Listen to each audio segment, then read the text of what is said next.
So many of our kids are now shut-ins, devoid of personal interaction. We gotta get out of our bubbles. We gotta mingle. It's time to mingle. I know what's wrong with America. We're living in an age of conflict brought about by disconnect, which has frayed the fabric of our nation. It has polarized our politics. It has harmed the mental health of our kids. But I think I know how to fix it. At long last, welcome to the Mingle Project. Go forth and mingle. Thank you. Hey gang, welcome to episode 2 of the Mingle Project on YouTube. If you watched the premiere, you already know that Mingle Project, that's my shorthand for my view of the causes and prescription for political polarization and societal disconnect. And each episode of the Mingle Project drills down on a different facet of our disconnect problem. Remember, you can watch the full briefing. We call it the Mingle Movie right here on my YouTube channel. It's a 1-hour presentation that I made in 2024 to a sold-out theater in Asheville, North Carolina. In short, I see the nation as lacking in shared purpose, no longer having a we're in this together mindset, which I think is the result of no longer sharing common experience. Hat tip to Bill Maher, because mingle is a word he put in my head.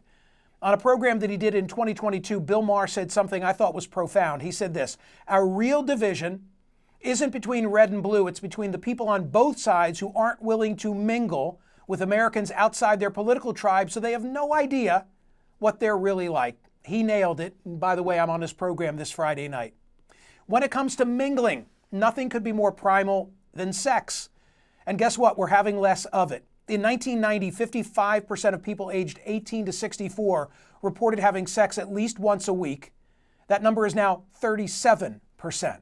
Almost a quarter of those 18 to 29, or 24%, said they'd not had sex in the past year. That's twice as many as in 2010. And by the way, what's replacing real sex for some? The rise of human AI relationships. Men in their 20s more likely than women to be romantically uninvolved, sexually dormant, friendless, and lonely. And among the drivers, a reliance on social media and online porn. A Common Sense Media study found that 33% of American teens use AI for social or romantic interactions. Not surprisingly, we're having fewer babies. Maybe you've heard that we're no longer reproducing at the so-called replacement rate. In the US, the fertility rate is 1.62 births per woman. In the 50s, that number was 3.5. So today, we're well below the replacement rate of 2.1. That's the average number of children each woman needs to have in order to prevent a decline in the US population. And here's a ramification that might not be obvious. With fewer kids, we lose a huge mingling network. Cousins. My mother, one of 11, 8 sisters, 3 brothers. My dozens of cousins were a critical part of my upbringing, my network. Joining me now is Grant Bailey, research fellow at the Institute for Family Studies. These folks have studied these issues, and Grant joins me now. Grant, thank you so much for being here.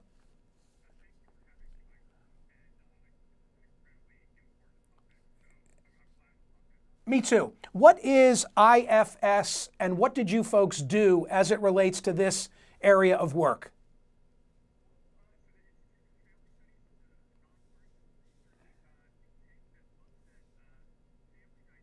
And I think the best way to sort of paint what we do is we have 3 initiatives. We have the marriage initiative, the pronatalism initiative, and then the technology initiative. And we think these 3 things are all tied together.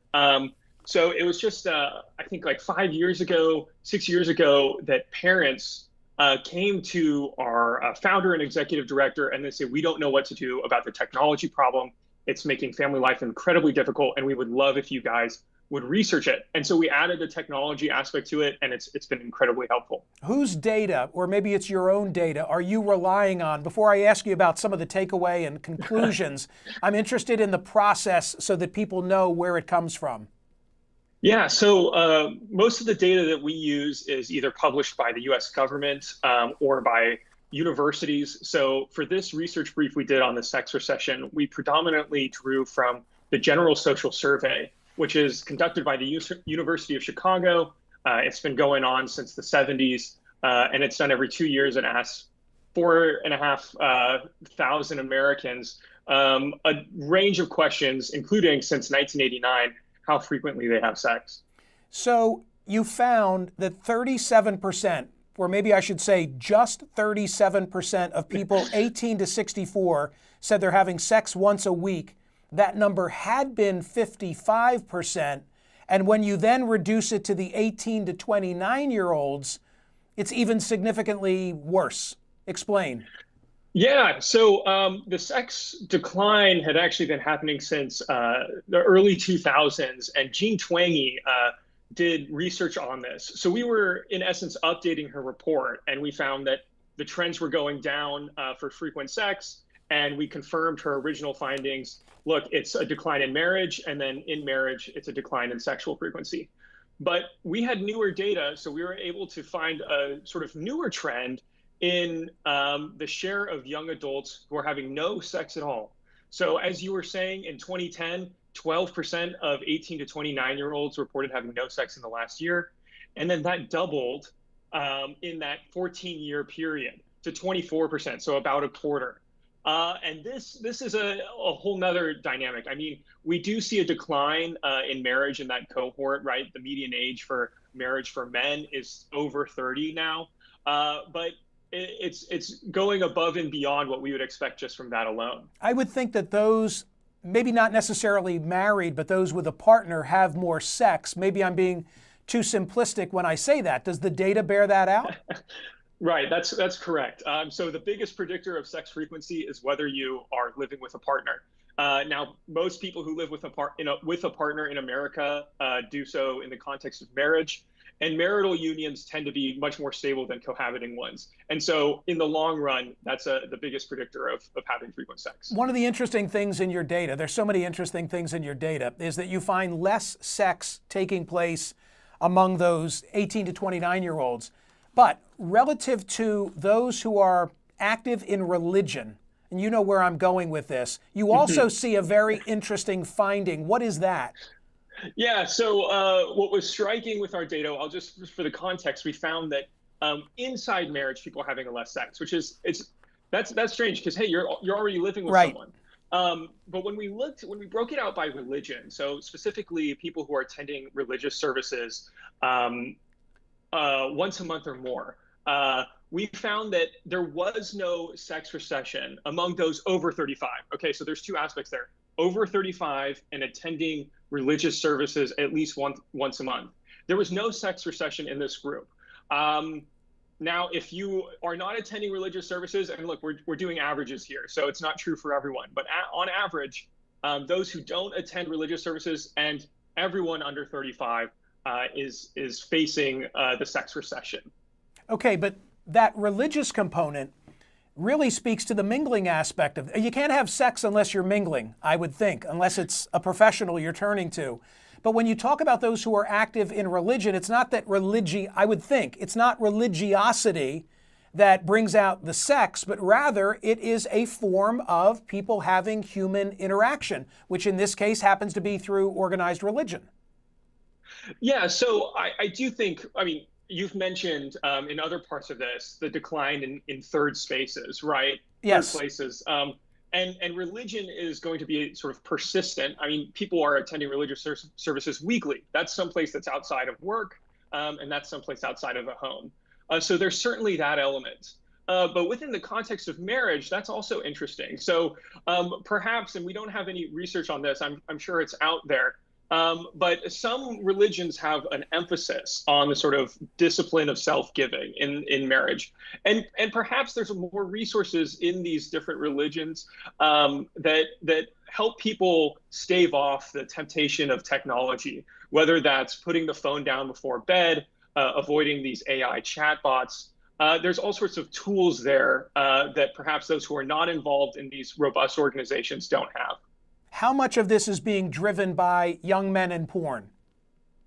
So with our study, we weren't able to make that connection, mostly because of how the question was asked in the survey. So it'll be interesting as years go forward. And in this survey, people are a bit reticent to share just the amount of porn that they're having or that they're watching. there certainly is a connection from other research papers that we've seen. And the other thing is gaming. Among young men specifically, the amount of hours spent on gaming has gone through the roof over this period, especially since 2010 to the present. And that doesn't help someone meet a spouse. Grant, there's a clip that's viral of me cut in a way that suggests that I'm, leading the cheers for young people to go have sex and get boozed up. When in fact, the reality is that I was drawing a connection between the data from Gallup that shows that our alcohol consumption is lower than at any point since they've been measuring it. Fewer people are drinking, and there are big changes among the young as well. And my assessment was drinking less, having sex less, signs of lower or less social interaction. And I'm curious whether Grant Bailey from the Institute for Family Studies sees any connection between the booze data and the sex data. Well, we cited one of those studies. I'm not sure if it was drawing on the Gallup data. It might not have. But there was another study that looked at the sex decline, and the two things that they identified that were biggest was actually decline in alcohol consumption and the rise in gaming. So that's been studied. That connection is there. And I know you're not advocating for people to get just boozed up and go crazy. No. But that's the statistics are the statistics, and there's that association. And what we found in our research was this decline in sociability, this decline in spending time with friends specifically, right, correlating very nicely with this rise in the share of sexless young adults. And this was happening even before the pandemic. So between 2010 and 2019, the amount of time young adults spent with friends halved. So before the pandemic, it fell from 13 hours to 6.5 hours. So these trends are there, and the story is very clear. Right. So the trends, it reminds me, Scott Galloway, who is going to play a role in this broadcast in just a moment, because he was on my CNN show on Saturday addressing something relevant to this. But it reminds me that he once said that the pandemic really didn't change trends as much as it accelerated them. And that seems to apply in the case of talking about diminished amounts of sex, that it was already in decline, but then the pandemic fueled that, and it hasn't come back. Those trends have not turned around. I think that's what you're saying. That's spot on. Those numbers have stayed depressed. They haven't recovered after the pandemic. So it's not the pandemic alone. They were headed there from the start. And the research we're finding and what we're seeing in the news, there's still more pressure pushing down for young adults to meet people. So you mentioned chatbots at the beginning of this. And just last month, Reuters released a leaked document from Meta showing that in their chatbot design guidelines, they permitted chatbots to have romantic conversations with minors. So these things are being developed. We see the growth of companies like Character AI and a myriad of other chatbots, and there isn't a whole lot being done about it from a political and a community standpoint. One other aspect, and then I'll ask you to sum up. You referenced Jean Twenge. The people who are familiar with my work certainly are familiar with iGen and the other books that she's published. A great book, kind of a handbook for parents that just came out. I interviewed her within the last 2 or 3 weeks. She, listening to this conversation, would say, well, don't forget, we just had a critical time period in 2010, 2012, where for the first time, more than half had a smartphone in their pocket. What was the impact of the rise of technology and a diminished amount of sex? Yeah, so Jean Twenge has been doing fantastic work on this. Jonathan Haidt's. Yep. Jonathan Haidt's sort of characterization of the great rewiring of childhood, 2010 to 2015. This is the period in which we see fantastic, or not great, but remarkable increases in pathologies among young adults. We see a doubling of depressive episodes, emergency room visits for self-harm among tweens. It's remarkable, and it matches perfectly with the data that we're seeing on the decline in sex. So it's the problem isn't just the sex part. There's these underlying issues And that's what's so great about the Mingle Project. It's pointing at it. People are not leaving their houses. I don't know if you saw that fantastic article by Derek Thompson in The Atlantic, the antisocial century. Totally. People aren't leaving their houses. Yep. They're on their phone, and the cards are stacked against them. So I don't think we need to be blaming the individuals. We need to be look at all these social forces conspiring against young people right now. I think it was Derek who wrote a particular piece that caught my eye where he talked about going to his favorite restaurant and thinking, wow, there's nobody here, business must be struggling. And then he looked up and he saw all the takeout dinners that were lined up. Oof. And the point is, people are, okay, so the restaurant's doing well with the takeout business, but we're doing from home, again, what we used to do in the company of others, including eating. Okay, Grant Bailey, give me the final 60 seconds. What do you most want us to know about your research as it relates to the Mingle Project? Yeah, so the sex recession is as bad a recession as any other. We're looking at things that are profoundly impacting people's lives, and it's really due to a lack of the ability for young people to meet others, to get married, and the lack of resources and supports for them to live happy and fulfilling lives. So the sex recession is something that we should definitely be focused on and keep looking at. Yes, the sex recession, as important as the unemployment rate and the GDP. Grant Bailey, that was excellent. Thank you so much. Thank you so much, Michael. When we come back to the Mingle Project, a ramification of less sex that might not be plainly obvious, but is just another component of the lack of social integration. We'll do this right after this.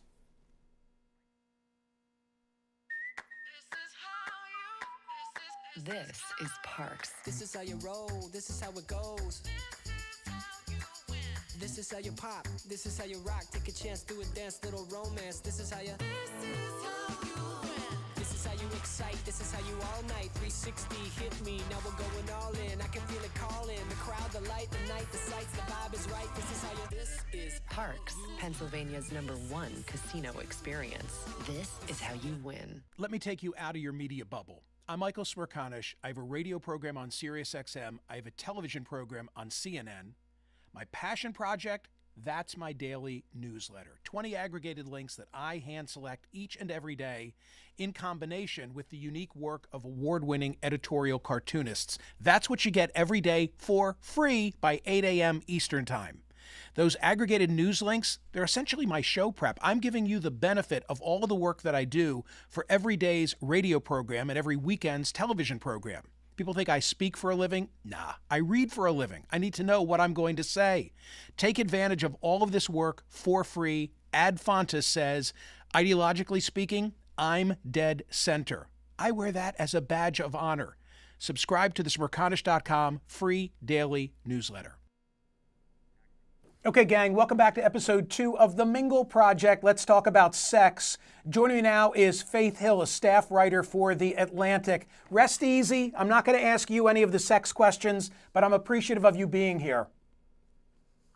Thanks so much for having me. I appreciate it. So you caught my eye with this great piece in The Atlantic, The Great Cousin Decline. And I thought it was funny. You said that cousins occupy a weird place. Explain. Yeah. Well, so there's such a big spectrum of what cousin relationships can look like. You know, of course, some people are really close with their cousins and almost treat them like siblings.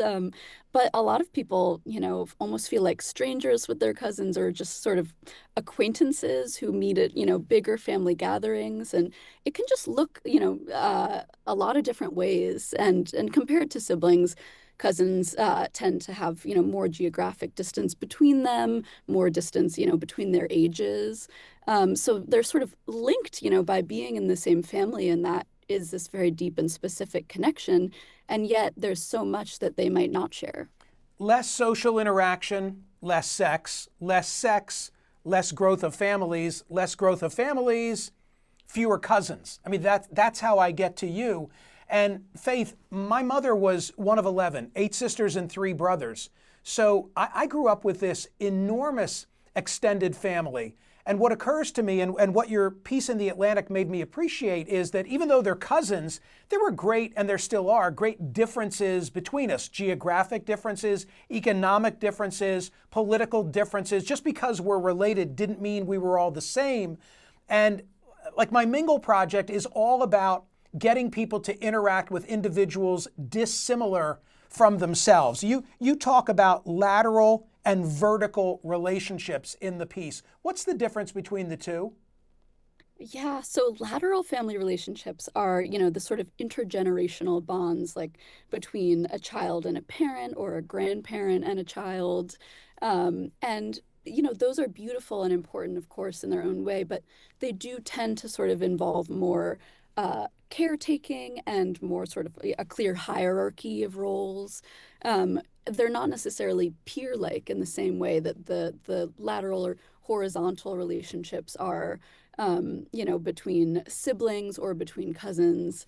And so, yeah, I argue in the piece that with people having fewer siblings and fewer cousins in particular on average, there is a kind of loss of this particular family dynamic where, someone might be around your age and yet they're not, like your friends, like someone that you've sort of chosen who might be likelier to be very similar to you. Well, something else that you said, there's less opportunity for challenging of opinions. I mean, we make a joke of it like, whoa, what's the Thanksgiving table going to be like? And are you going to welcome in the person who does or does not share your perspective of President Trump?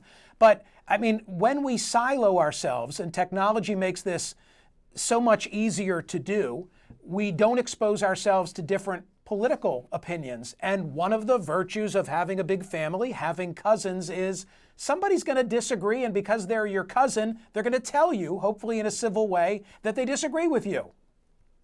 Yeah, that's right. I mean, this is one thing that I wasn't even particularly thinking about when I started asking researchers about cousins.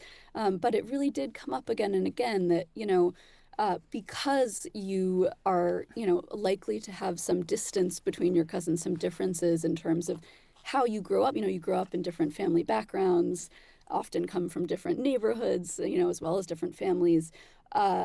You have this sort of unique opportunity to be around someone who thinks differently than you. And, when you're kids, often that can mean your cousin is a really good role model. Like they're sort of eye-opening. You're coming from this isolated family unit where you just think that everyone else thinks the way you do, and then you go visit your cousins and like you start realizing that they're not like you, and it can be really transformative. And then as cousins get older, they keep challenging each other, and hopefully friends do that too. But with friendships, there's often more of a sort of fear that the friendship might be harmed or might even end if you kind of get into a heated debate. But yeah, with cousins, it happens all the time, as you're saying, the classic Thanksgiving table debate. It really, throughout the lifespan continues to be a chance to kind of have your ideas challenged. Congratulations to you on having just something very unique to analyze and speak about. What sent you down this rabbit hole?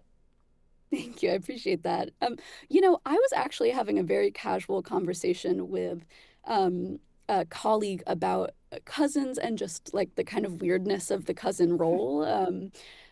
You hear so often from, I think, like I hear often from people who are older than me that they grew up with like 30 cousins or something, and I only have two first cousins, and I felt a little bit jealous of that. It sounds really nice to be close to your cousins. So I started thinking about cousins and asking different people what their relationships were like with cousins, and there was just a huge span of answers.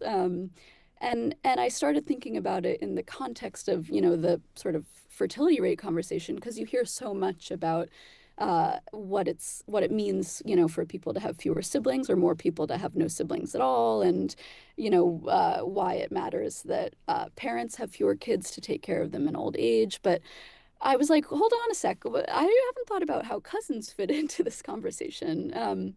But as I started looking into it, it turns out with cousins there's a big difference, in terms of like if one person has fewer kids, then in the next generation, there could be a really big difference in the number of cousins. So it's kind of dramatic. Totally. There was an academic, Sha Jiang, I guess is the pronunciation, I hope, a UC Berkeley demographer who in your piece, which I highly recommend people read, like laid that out. Here's what happens if you have fewer kids than fewer cousins, and it whispers down the lane. Faith Hill, that was awesome. Thank you so much for writing the piece that you did and your willingness to come by and discuss it.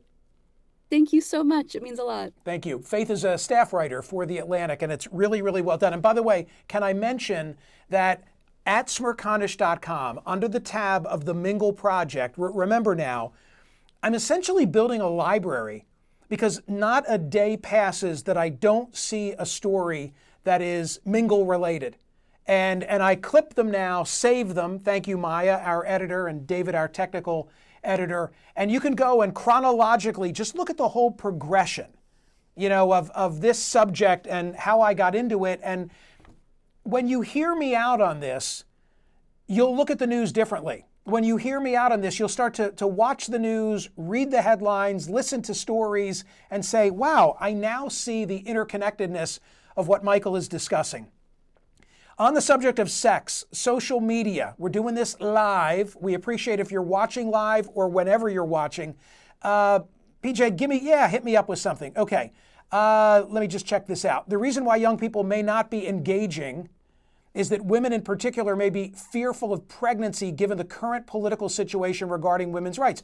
Falcon Steph, I think that's probably right. I mean, I'm sure that is a component. I'm sure that's a component. Although, I have to say, and maybe I should have asked for a definition of sex, because I don't think sex as we're using it is necessarily intercourse. So if I'm right that sex defined as we're using it in the conversation here, less social, you would expect to see, well, there's still a lot of sex taking place, but it's not intercourse. More social media reaction. What do we got? This is fun. I love this. Many seniors are getting divorced after long-term relationships, and let me tell you, the desire to date and engage with a new senior partner is low, says Barbara A. Okay, Barbara, I'm not going to ask you how you know this, but you're reminding me that the stories about what's that complex in Florida called the Villages.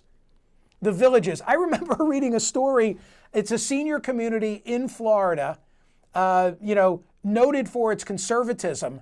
And I read a story 18 months, 2 years ago, talking about the incidence of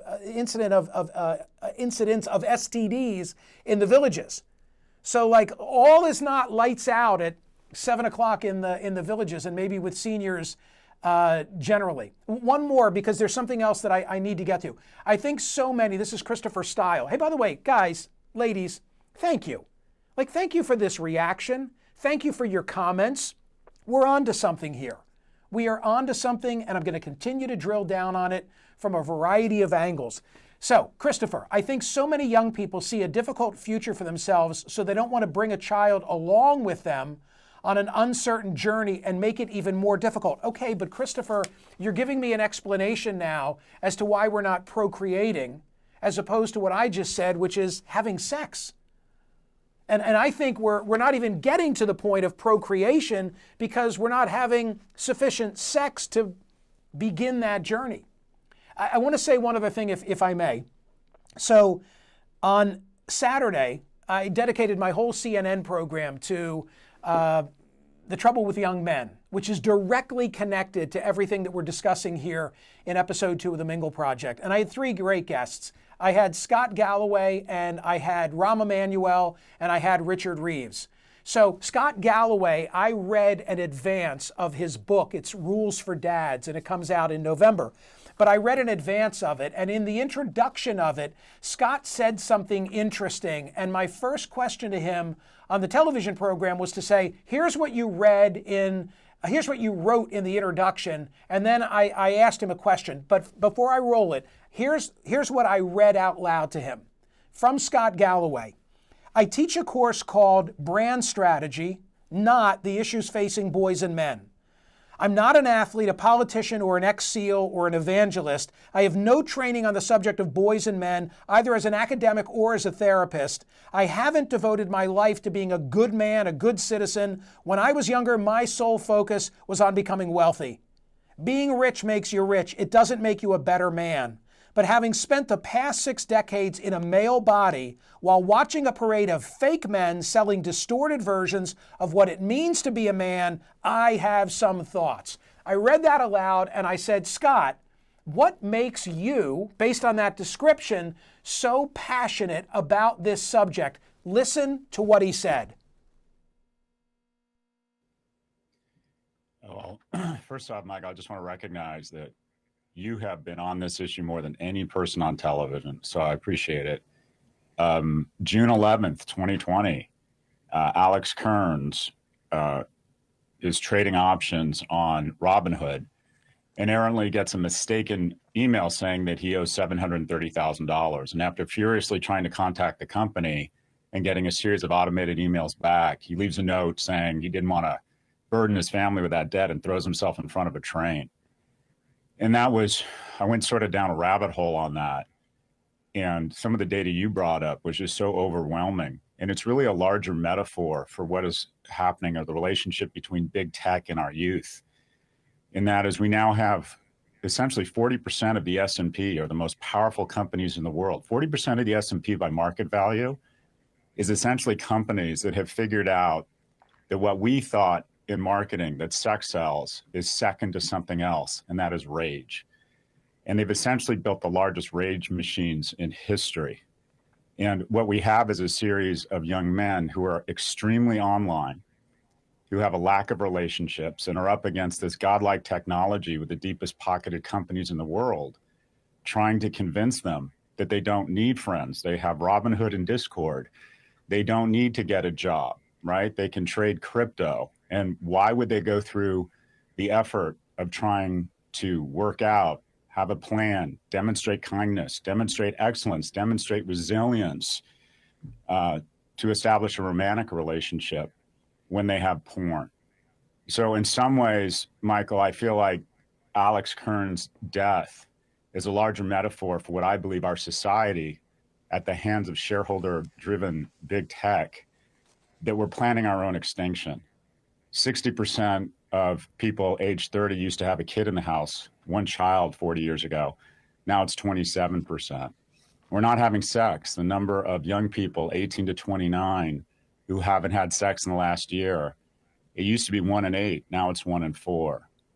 And any mammal that is put alone, you put an orca in a tank alone, it goes crazy. The worst thing you can do to a human is solitary confinement. You know, if you have dogs, you know the worst thing you can do is leave them alone. And we have a profit incentive to drive rage and convince young people that it's okay to be alone. And it takes an especially big toll on men. When women don't have the guardrails of a romantic relationship, they oftentimes pour that additional romantic energy into their friendships and into their professional lives. When men don't have it, they pour it into going extremely online, into conspiracy theory, into misogyny, and can oftentimes be radicalized. There's a cartoon, and it is a cartoon, of the poor woman in her 30s that hasn't been able to find a man. It's a myth. Men need relationships more than women. Widows are happier after their husband dies than when they were married. Widowers are less happy. Men live 4 to 7 years longer when they're in a relationship, women 2 to 4 years longer. It ends up that men need relationships much more than women. And the most powerful companies in the world are essentially trying to convince us that we can have a reasonable facsimile of life on a screen and with an algorithm. And it is enraging us and dividing us. I mean, that is the most cogent explanation that I have heard as to why men are not pursuing sex the way they did, the explanation behind all the data that I shared with you with Grant earlier on in episode 2. And I can just tell you from my standpoint, when I was interviewing Scott, there was no way I was going to get in his way. And I had a similar experience with Rahm Emanuel in that same episode, or that same program on CNN. It's like they were just so on it, so full of data, and making such sense that I thought, I'm going to sit here for as long as he is willing to speak. And I never do that. Yeah. All right. So I want to say two things as we wind down episode 2 of the Mingle Project, having talked about sex. And that is, number one, please make sure that you are subscribing to my YouTube channel and showing some love, showing a little love, and setting yourself up for notifications so that you are in the loop for all that is about to unfold, because episode 3 is already on the books and I'll be talking about that soon. Hang on, don't cue the music, hang on. My second thing that I want to say is thank you to Bonnie Glushan and our Mingle leaders and the people who are coming out organically. Like, I get no credit for this. I don't deserve it. Bonnie does, and the captains do. Of people who are coming out all across the country in small groups using me and the radio program as your icebreaker and mingling. For example, I know that yesterday in South Central PA, Brian organized a Mingle meetup.